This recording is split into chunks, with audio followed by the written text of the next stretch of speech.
يومي عشان نروح البحر. نبدا اول حاجه بالشعر. انا لابسه دريس لونه بيج وبجد تحفه، لسه هوريه لكم.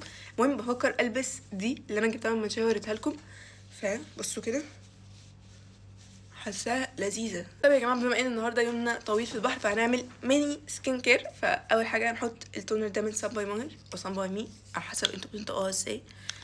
وحاسه صوتي منبوح بس يعني عادي صح؟ ماشي، نعمل كده ونعمل كده. تاني حاجه هحطها هو السيروم ده اللي شكرتكم عليه مليون الف مره اهو. احطه هنا كده. انا نسيت اقول لكم بس الساعه 7:30 واحنا نايمين الساعه 2:30، فحرفيا ملحقناش ننام لان انا كنت مطبقه قبلها بيوم كمان. مش عارفه انتوا شايفين ولا لا، بس في ناموسه قرصتني هنا في وشي وبجد قد كده. فماشي، النهارده بقى يومنا طويل في البحر. رايحين بلو هول ورايحين رايحين ايه تاني وايه تاني وابو جالوم. بس هنروح كده وبعد كده هنعدي بالزودياك لهناك، بعد كده نرجع تاني بلو هول. فمتحمسه قوي. واخر حاجه هحطها مرطب يكون خفيف وما يعملش ملمس دهني او كده عشان الشمس بره هنتشوي. فهحط دوت بتاع سانتيلا. حاسه انا مش قادره اتكلم وباكل في الكلام، بس يعني انتوا مش غرب كده. طيب كده شعرنا ووشنا يكونوا جاهزين. دلوقتي هنلبس بقى اكسسوارز كتير، عايزين نأفور عشان البحر بيحب الأفور، فاحنا نأفور بقى. اول حاجه اللي هتشوفوني لابسينها مين اللي لابسينها؟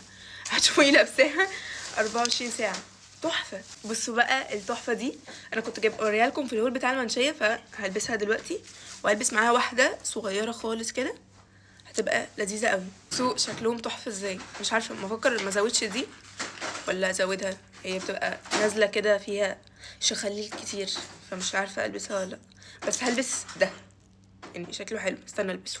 طيب يا جماعه لبست النضاره وهوريكم الاوتفيت في الاخر والشنطه عشان لابسه شنطه حلوه قوي، هي بتاعت ماما وانا سرقتها. والليب جلوس فين؟ المهم طيب لقيت النضاره، هوريكم النضاره اللي انا هاخدها عشان الصور. بصوا بجد تحفه ازاي يا جماعه، بجد تحفه.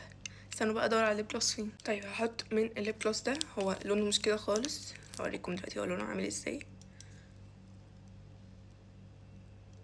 هو اكنكم حاطين ليب لاينر بس حرفيا. ناقص اخر حاجه هنرش برفيوم، اكتر برفيوم انا بحبها وجبتها بالعافيه هنا بس حقيقي ما كنتش هقدر استغنى عنها، اللي هي بتاعه فيلفت روز لطافه. فهنغرق نفسنا بقى دلوقتي. ريحتها تحفه يا جماعه بجد. بصوا بقى شكل الاوتفيت يا جماعه، قولوا لي رايكم. تحفه صح؟ تحفه ولا تحفه قوي؟ عشان هو تحفه قوي بالنسبه لي بصراحه.